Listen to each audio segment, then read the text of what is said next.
So this is the first Spike episode this season, and holy crap, it's freaking good. Yeah, it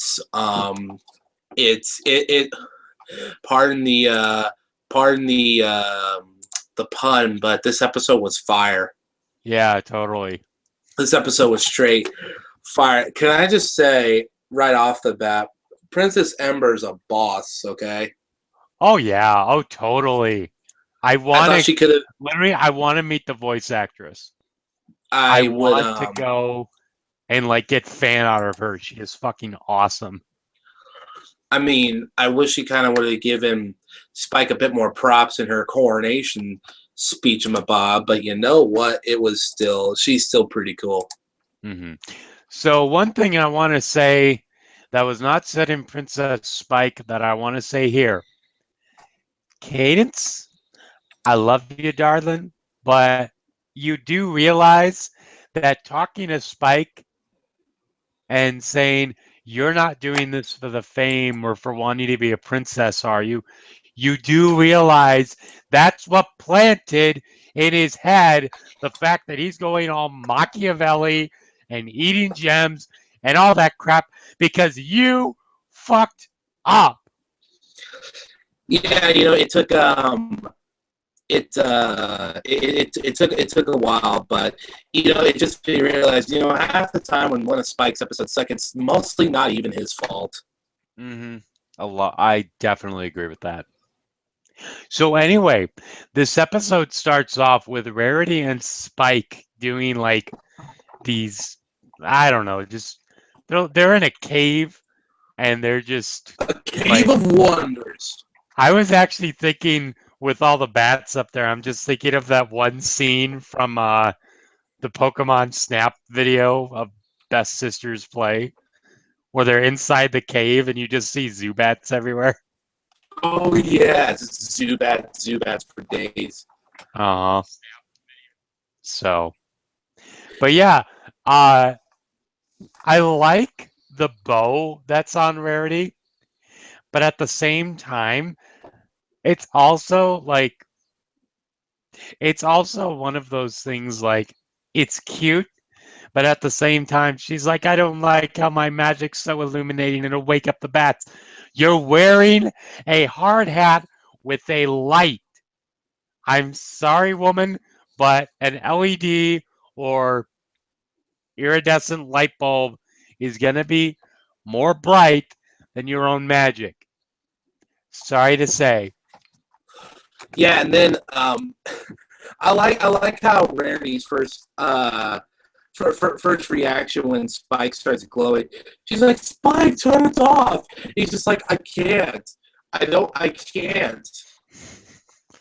I'm just, and the fact that at right before the bats, like right before the bats fly in, for the transition or whatever, you have Spike sitting there scratching with his back leg like a puppy dog.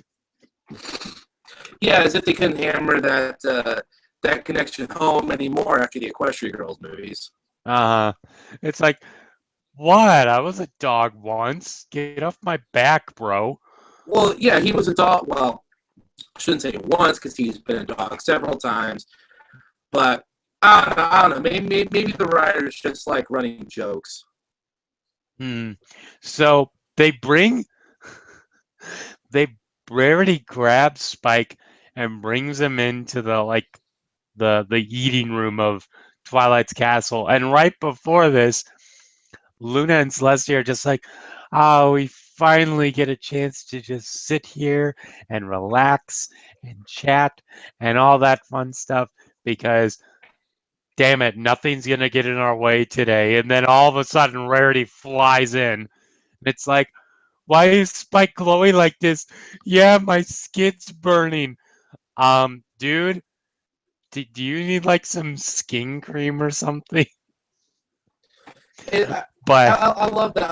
I look, if it's a princess like Jasmine or even Ember, I guess I kind of get the whole, oh, I'm so glad we have a day off.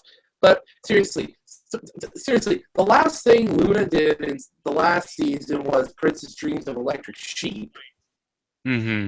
And then Celestia, I can't even remember the last thing Celestia did. She wasn't even in the season. She wasn't even in the season 5 finale.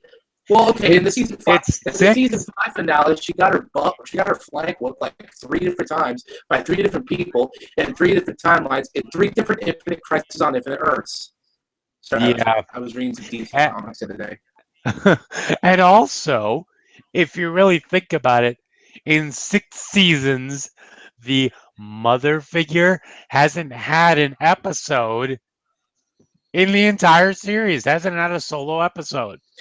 If you think about it, though, I mean, that might almost be for the best just because whether it's good or whether it's not, that'd be one of the most picked apart episodes in the entire series. Because, I mean, everyone's got their, their fun little jokes about, Molestia, Celestia, and all that.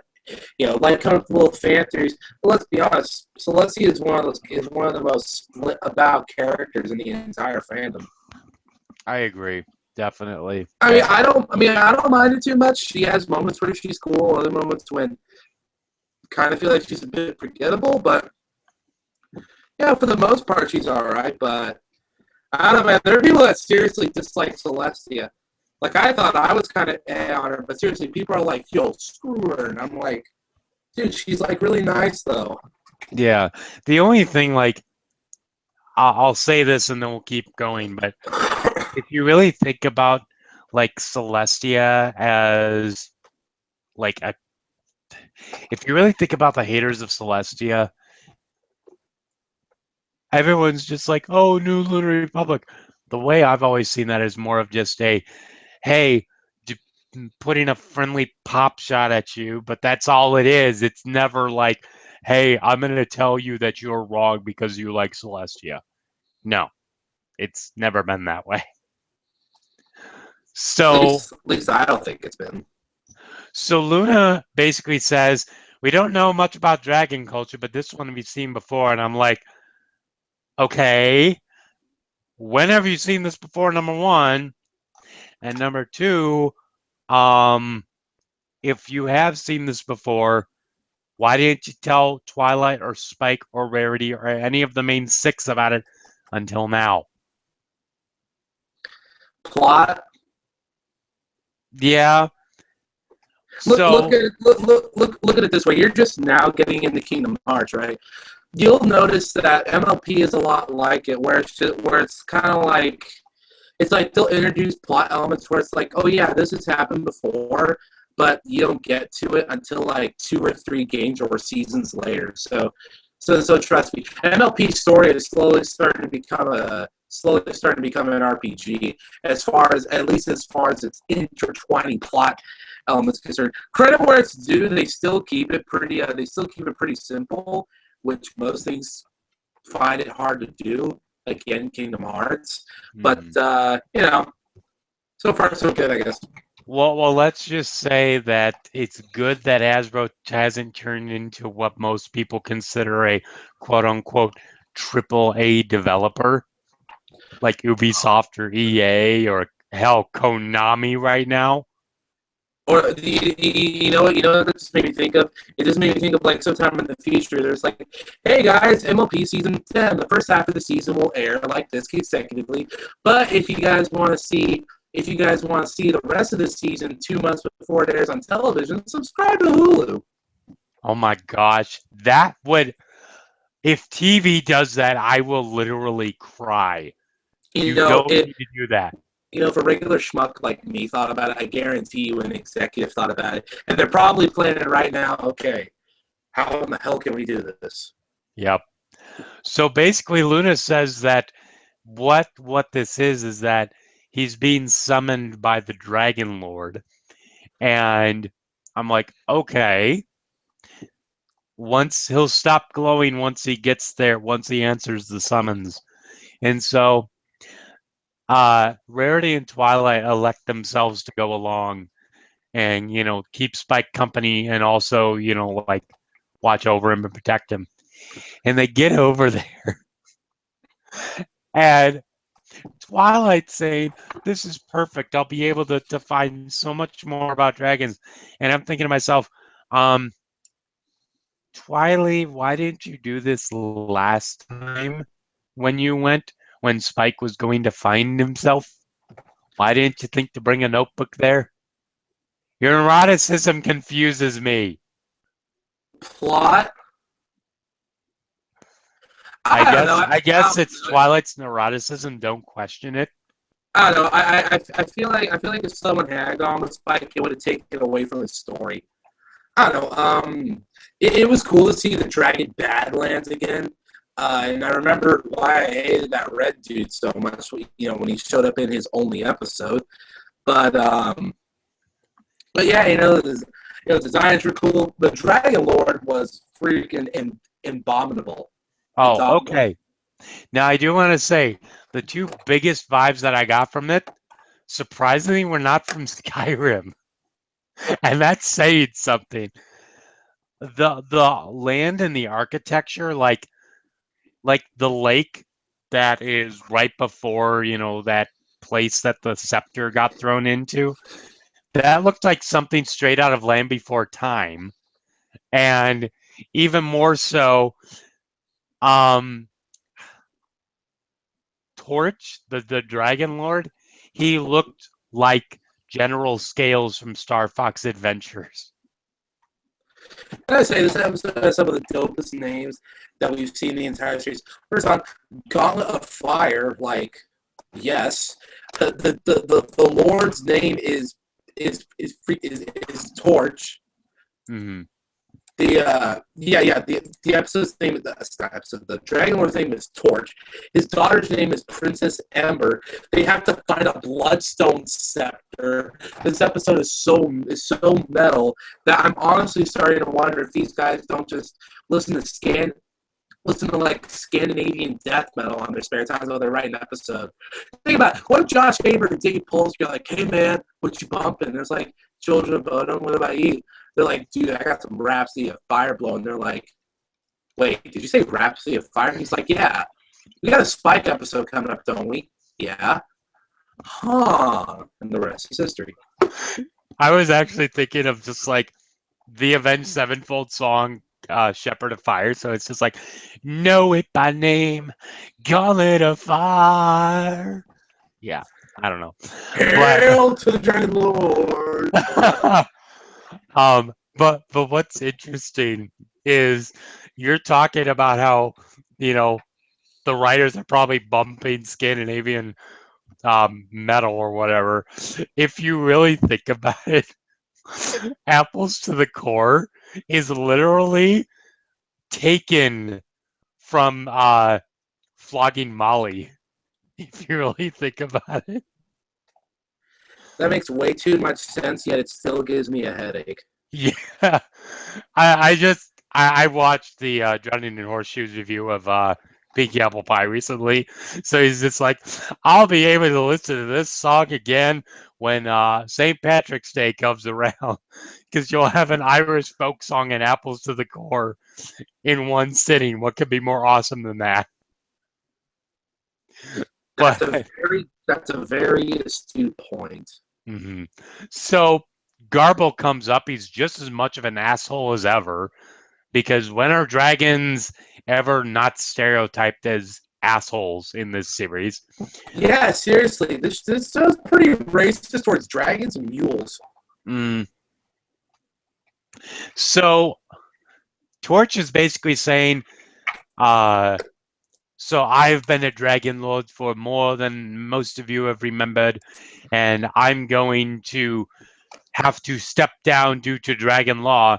And I'm like, please bring out like a Stone 10 Commandments of Dragon Law. That would be awesome. Oh, but it never happens. It's just like, rule number 1, thou shalt not steal the Fire Lord's gems. Rule number 2, thou shalt not, I don't know, but... Yeah, thou shalt put no other dragons before the Dragon Lord. Thou shalt not, what would be one? Thou shalt not make friends with the false prophet, Celestia. Yeah, that's actually pretty good. No, don't you remember? Dragons don't do friends. Yeah. So Garble again being an asshole. A bunch of people are just being like, this is what I'm gonna do when I'm Dragon Lord. And I like the first girl that's just like, when I'm Dragon Lord, I'm gonna make burping an official like Official greeting, solicitation, yeah. official greeting. I'm like, yes, please. So Oh my now god. that here's what you could do. It's like Spike will just be like, you know what? I'll just write down whatever I'm gonna say and then burp it out so they can just read it. You know what's funny is that. No, can I ask you a question? So like personality wise, what's the difference between the dragons and the griffins? Well, the Griffins are actually, now that I think about it, not much. There are people that like to theorize that like the griffins type of nomad are like representations of like this like old form of like of like gypsy and how I don't know. There was this weird thing I read where it like tied whatever Trixie's backstory was to theirs because oh, Trixie's from this like traveling gypsy family like the Roni or whatever, and then the Griffiths are another one, you know, because of all the bird motifs like nests and all the treasures and like the old history. And the only thing I could think of the whole time that I was watching that was I really want there to be a Hunchback of Notre Dame-esque pony, and for a pony and for an MLP villain to fall into a lake of fire, symbolizing the fires of hell. If you really think about it, when you were saying that Trixie was like a traveling gypsy, I was almost thinking of I'm guessing that Snips would be the Hunchback of Notre Dame. Well, now he needs to throw someone into a lake of fire. Yep. So anyway, he Torch is basically saying, okay, this little scepter right here that I'm like The 20 times Bloodstone bigger. Scepter. Yes, this bloodstone scepter. You're going to have to get it in order to become dragon. In order to become Dragon Lord, he throws it back into this mountain thing that like shoots up a pillar of lava, and this whole thing, like this whole beam thing, flies across the screen, and all the dragons are good now with their scales. And this whole time, I'm thinking to myself, um, Spike, have you just gotten used to your skin burning, or do you just not give a shit? I'm surprised he could really feel it, considering the fact that well, dragons had scales. So if all those dragons were itching like that, theoretically, shouldn't they have been like molting or something? You're not wrong.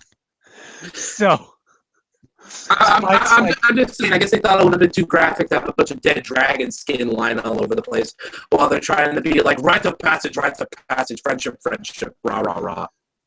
honestly, now that I'm thinking about it, have Garble's skin fall off and have Spike commandeer it like the last battle from C.S. Lewis, the Oh my last book of Chronicles. god, that's genius!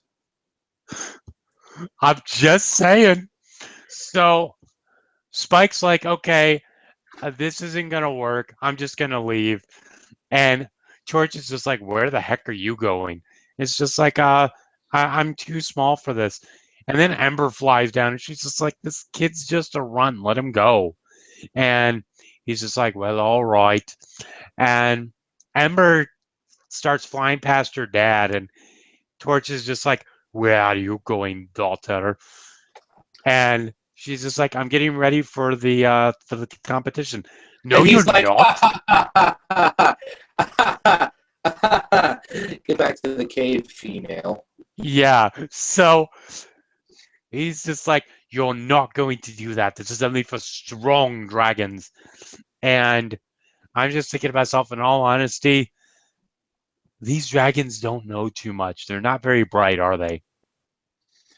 You know, I guess not. But you know, one thing I liked is that I like that even though Overlord Torch Lord was like, you can't. He didn't outright say it's because she was a girl. It's more because she was small and weak.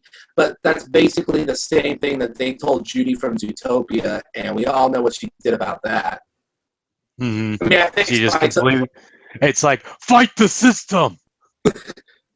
I think Spike's a little too nice to play the part of Nick Wilde, but Yeah. So Spike is hearing all these things, and Garble eventually says, "You know what? When I'm Dragon Lord, we're gonna pillage Equestria, take what we want, and burn the rest." burn the rest. I was like, what? I'm just You like, can say that? yeah, right. So Spike's just like, I can't do that because I need to stay here and try and win the gauntlet, because if any of these other guys do it, then fuck. Yeah, So, then he's like, we're like super boned, you guys. mhm. So Torch sets them off. I'm just thinking, is Torch supposed to be some sort of symbolic reference to like the pop gun in relay races? You know, now that you mentioned that, I really, really want it to be. Yeah. So then Torch basically, well, torches, he blows out a spewing fire, and they all start going to that mountain area.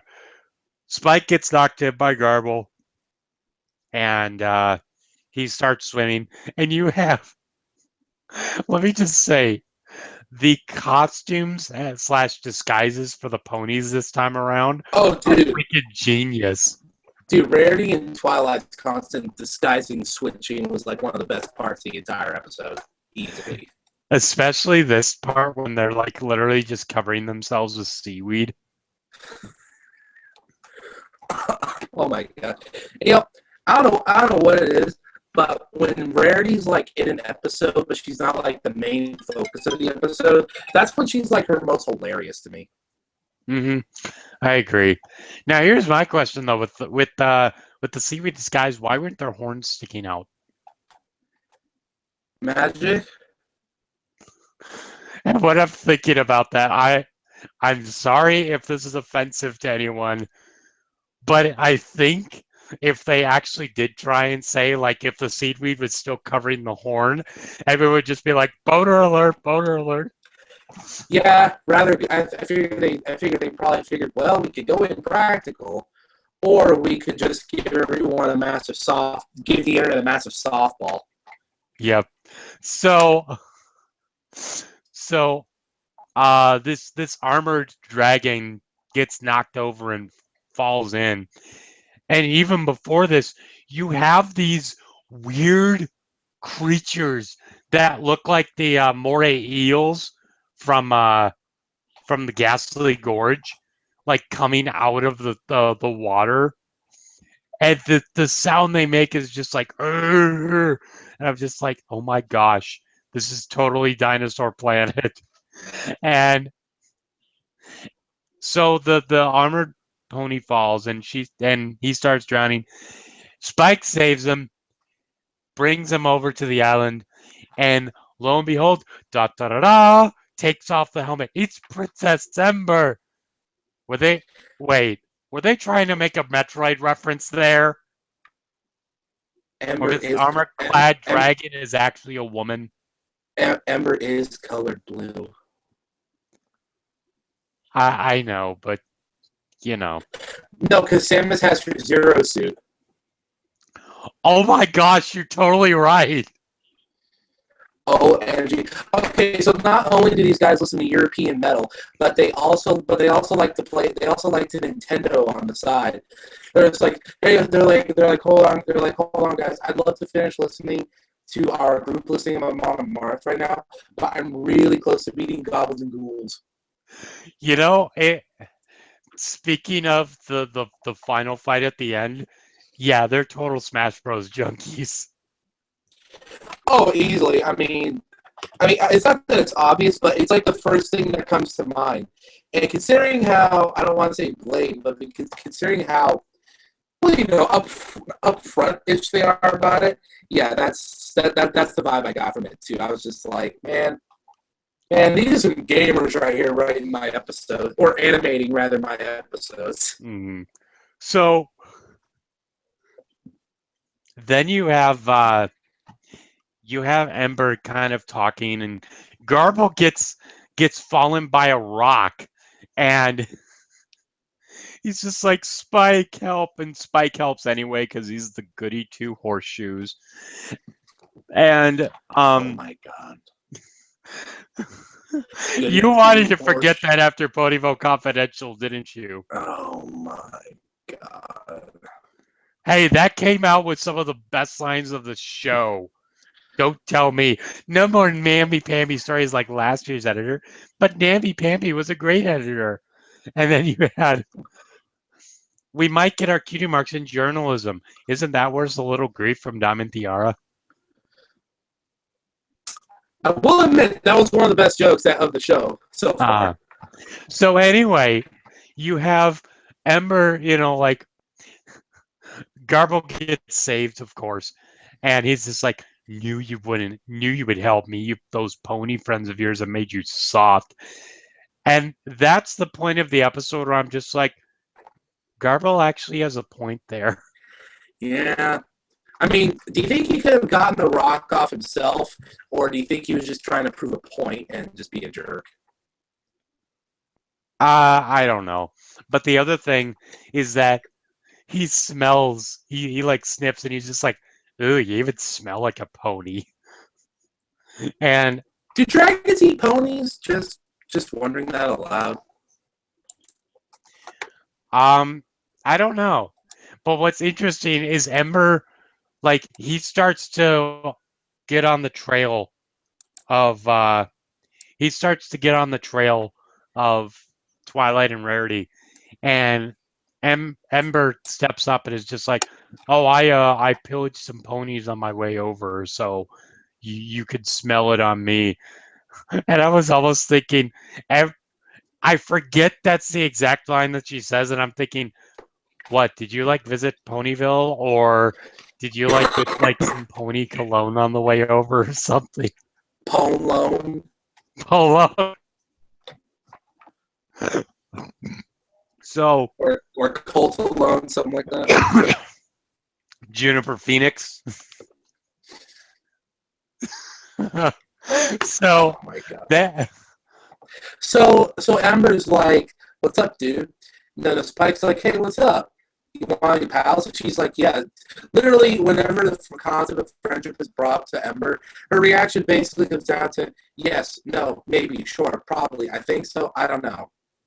mm, I like what they did with her character. I also like that like Spike clearly liked her, but they weren't like overly blatant like they. I feel like they kind of dug themselves into a hole when they introduced Spike being his head over heels for Rarity as they did, partially because it didn't leave him that much room to grow beyond that in some areas.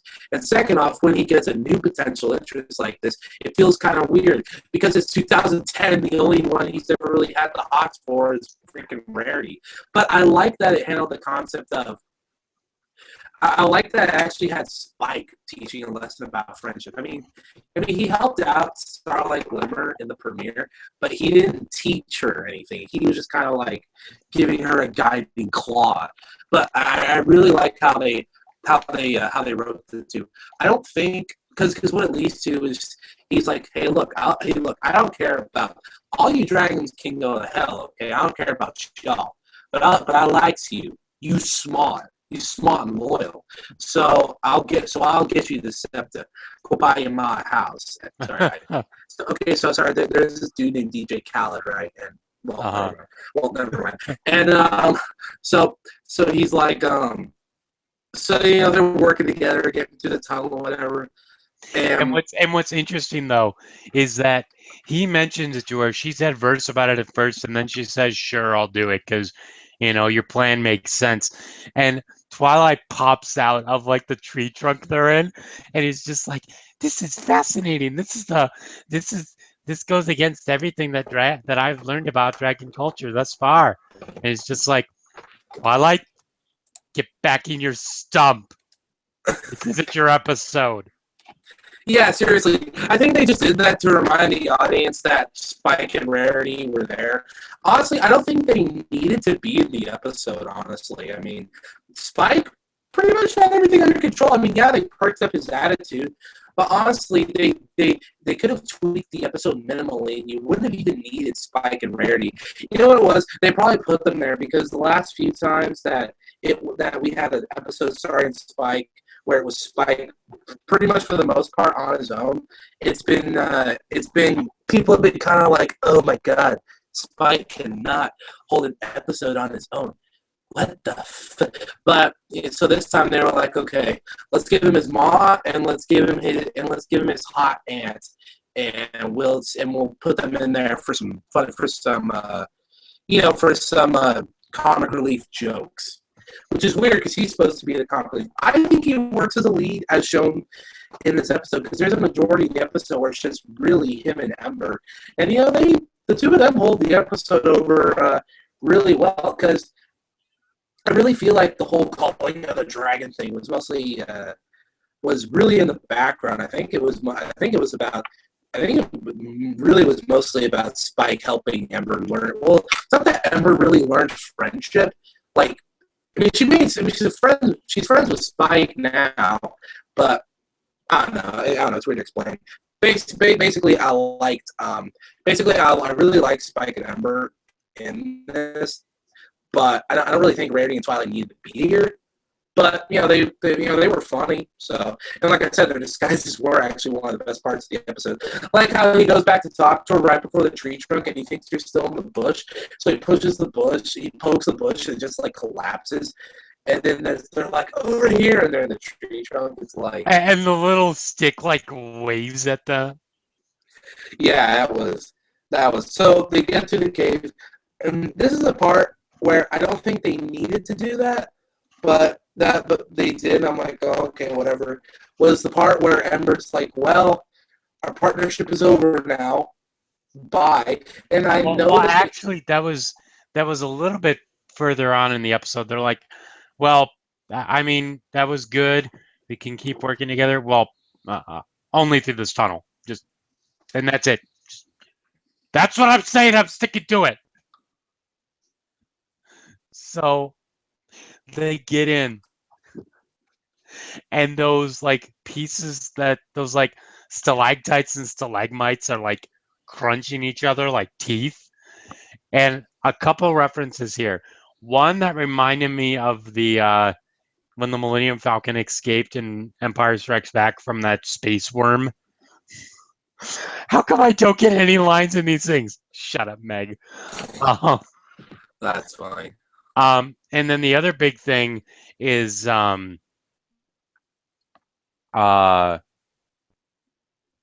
didn't think about it. It reminded me of a Galaxy Quest, where they're going. Did you ever see Galaxy Quest? Yeah, a long time ago now, but yeah. Okay, the one where they're having to go through the inner bowels of the ship to get to the main reactor or whatever, and it's just like you're gonna slide down here and then go straight through the choppers, and they turn around and you have these things that are just like will crush anything in their path, and I'm just thinking, I like that reference. Keep it going. And then they also have the crystals doing that. I wonder if Sombra was behind the scenes on that one. I would love to have someone just take that little scene and just insert Sombra's line of crystals like way in the background, and as everything as everything's like hitting them, just be like crystals. I don't know. That's actually pretty funny. So they get through that. Garbo's following them, and it's just like, what in the heck are they doing? He starts to follow them, and then he gets just like judo chopped into the wall by one of the crystals. And when I saw that, trust me, I don't like Garble at all. But at that point, I'm just like, ow, that must really hurt. It's like you deserved it, but ow. Yeah. So there comes it comes to a head where Spike has to ditch Ember really quickly to go save Rarity from almost dying again. Not in this episode, but just saying out of the main six, I feel like Rarity's the one that probably should have died the most times. She has Spike, which is basically her personal one-up. I mean, she got captured by a diamond dog. She fell out of the sky. That was just in the first season. Oh yeah, she kicked a manicore in the face. Yeah. Which, really saying that out loud makes that moment even funnier. Because it's like seeing it, it's like, yeah, but now that we know Rarity so well, it's just like, oh yeah, Rarity, the proper lady in her second episode, kicked the lion-batted winged scorpion in the face.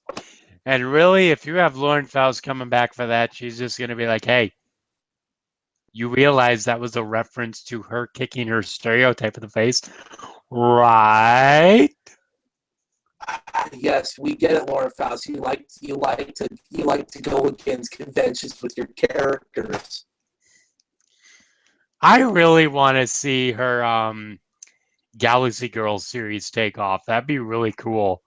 Seriously, intergalactic roller skaters with frickin' like guitars and stuff, and that one that looks like Buttercup is like a total like gothic metalhead, and then you have they fight this villain called Mr. Clayface. Oh my god. That would be so cool. But anyway, they eventually come across the scepter. And it's a three-way battle between Garble, Ember, and Spike. And his big like reveal line is stop helping each other. And it's like, dude, shut the fuck up. Seriously? Shut up. I mean, I get it. They're doing it to him on purpose, but seriously, it gets to a point where it's just like, come on, you've got to have more personality than that. Mm-hmm. So then, Ember and Garble are fighting, and there's a point where Spike is hanging off the edge, and I can think of that scene from Phantom Menace where Obi-Wan hangs off the edge for like twice in that final Duel of the Fates battle. And then you have Ember do like a totally awesome move where she like frickin' she does an RKO with a swift kick to the cranium to Garble.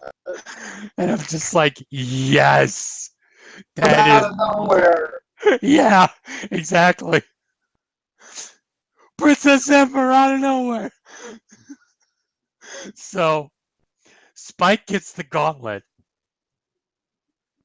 And he's just like, be still. And I thought that maybe he was going to kind of change a little bit, like at the end of the 1980s Transformers movie, where Hot Rod turned into Rodimus Prime, after opening up the whatever it was called, the spark or whatever it was. The Book of Souls. Yeah, pretty much. So Spike grabs it, and he's just like, be still. And Garble's just like, you have the scepter? And it's like, that's right. So you're going to listen to what I say, bitch.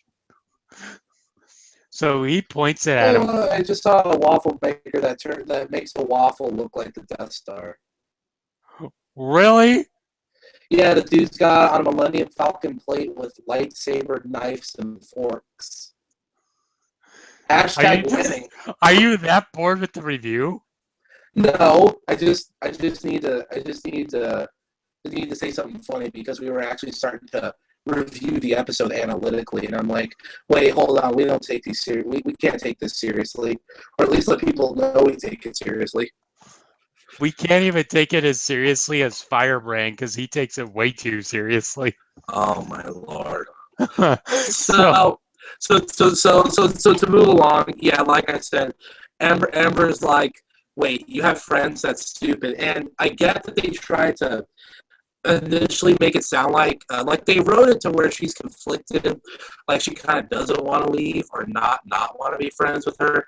But and this isn't really against the vocal delivery or nothing, but the way they wrote her dialogue and like the way they choreograph her movement, it feels more awkward than conflicted, honestly. And I feel like they didn't need that to happen. I think they could have used that time more to develop Ember a bit, but yeah, I guess they but had to have a break.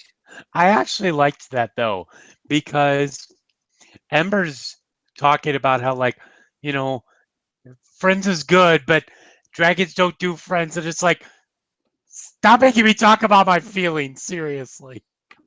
Yeah, and it's like, I mean, they do that with female characters now. They make it to where they're the ones that don't want to talk about their feelings, and it's like that's fine.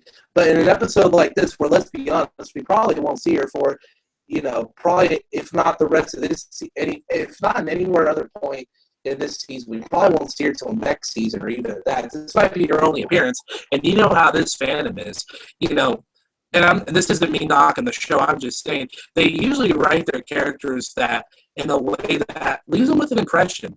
I.e., there's a reason why Coco Pamela showed up in another episode and not what's his name from Applejack's Key episode.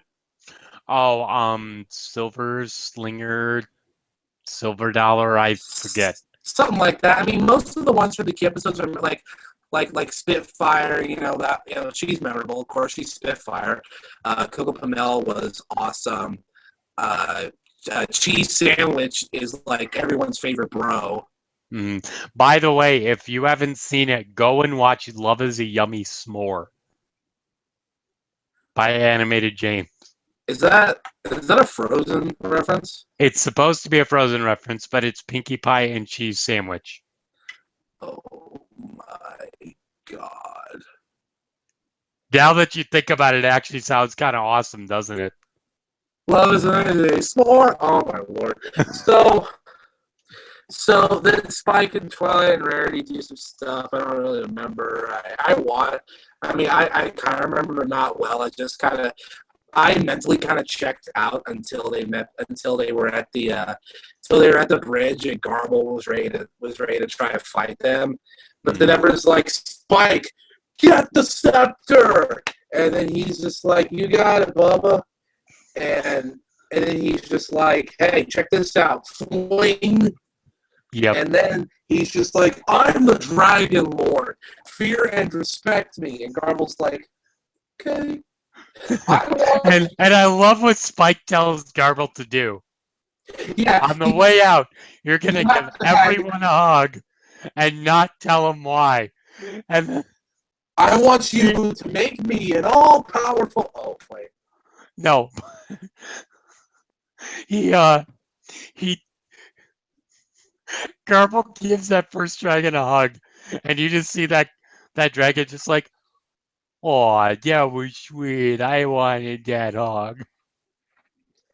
But then he's just like, yo, I don't want your kingdom.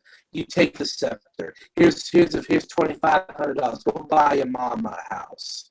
Here's sorry, DJ Khaled again. So he hands her the scepter, and she's like, thanks, Spike. I won't forget you.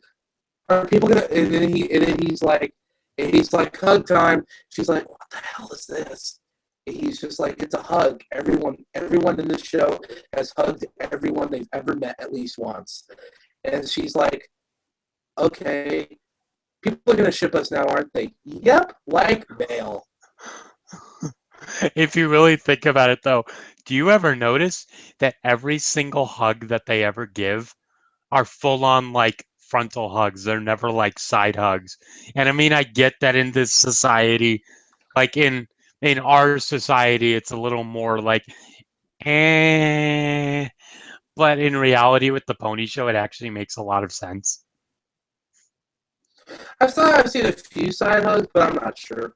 So, well, Spike's usually the only one to do it, but Well, I And think then he's the only one that can do it. yeah, and then they leave, and Ember is like I rule the lands now, and I almost called him Thor. Torch is like, oi The mate. mighty torch. He's just like, oi mate, what's this all about? And she's like, Father, I will not be Snow White. I am the Princess Jasmine. I am a Merida. I am I am a Leia. I am Black Widow from the Avengers. And he's just like, well, I can't downright refute that on the account of I'm a big man, but with a good heart at times for my daughter. And right now I sound like Jason Statham. You can rule the land. And she's just like, yeah. And the people are like, And Torch is like, ha ha ha. What's for dinner? And the episode ends. No, but here's the funny thing. When you mentioned him doing him looking like Thor, I thought of that one We Love Fine animation, the Captain Cumulus. I don't know if you've seen it, but they have it where this one of the toys is literally a dragon Thor. But yeah, overall pretty good episode. What says you about the rating? Because I don't know, like I feel like it was pretty good, but I feel like it was, well, I mean, it wasn't by any means, not really too many negatives to say about the episode. But anyway, sorry, go ahead. It was a good episode. Definitely one of the better Spikes episodes that I've seen recently. I mean, I think the best one that I saw in recent memory was Equestria Games. Even though that's still like a universally hated Spike episode, I do not care. Yeah, Good screw those freaking guys. episode. Yeah, screw those guys. That was a good episode. So I give this an 8.5. It was it was totes goods. I come out of the theater, I'm like, I like that episode. Da da da da. I like that episode. That is a nice episode. Yeah, I'm kind of yeah, I liked the episode. There were a few parts I was like, yeah, that didn't really need to be there, but it was still okay. I liked Ember a lot. Spike in this episode was on point. Like, I think this is how Spike should be written most of the time.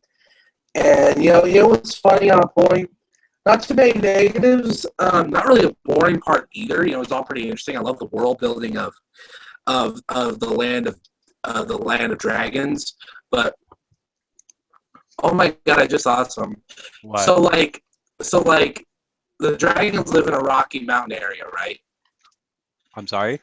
I said the dragons, they live in like a rocky mountain area, right? Rocky Mountain Way. Not a good song. But but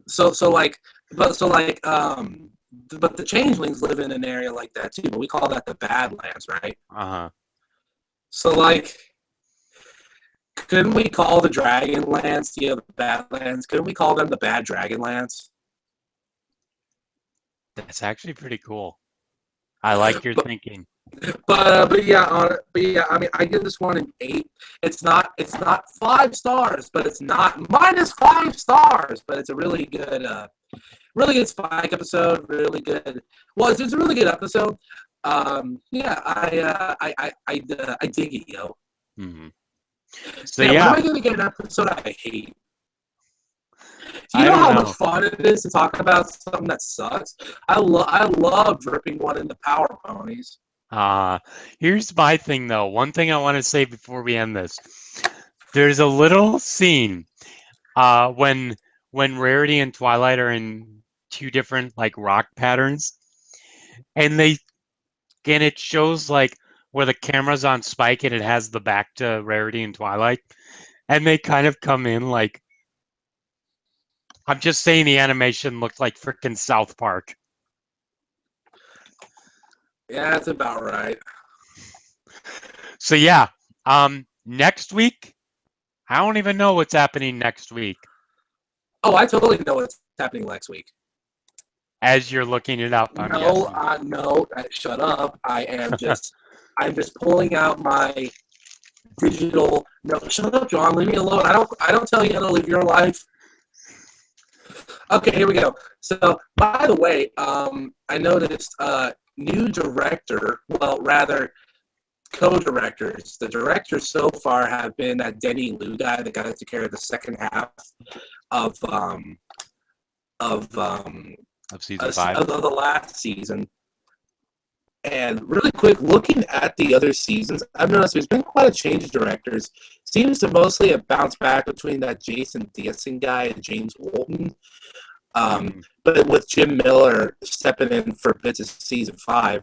But now we've got some new names, Denny Liu and Tim Stubby. New By the way, new writers for this episode too. Joanne Lewis and Christine Sonko. I've seen Christine Sonko. I almost wanted to say Gwendolyn Christie because I'm still on the Force Awakens hype. Oh wait, actually, I'm looking at these two have worked together before. The two of them wrote Hooffields and McColt. They also wrote Rarity and they helped write Rarity Investigates. Okay, so they know what they're doing. I like how they write. I like how they write the characters. I like how they write Rarity. Rarity is really good. But yeah, the new episode is called No Second Prances. Really? No second. Okay, what the hell? Hold on. Stop prancing around this. Gosh darn it. Okay, 6th episode, titles to play on, I don't care. When Starlight Glimmer starts becoming with a fellow formerly bad pony, Twilight tries to stop her. Huh. That'll be interesting. We'll find out next week. Yep. So, see you guys later.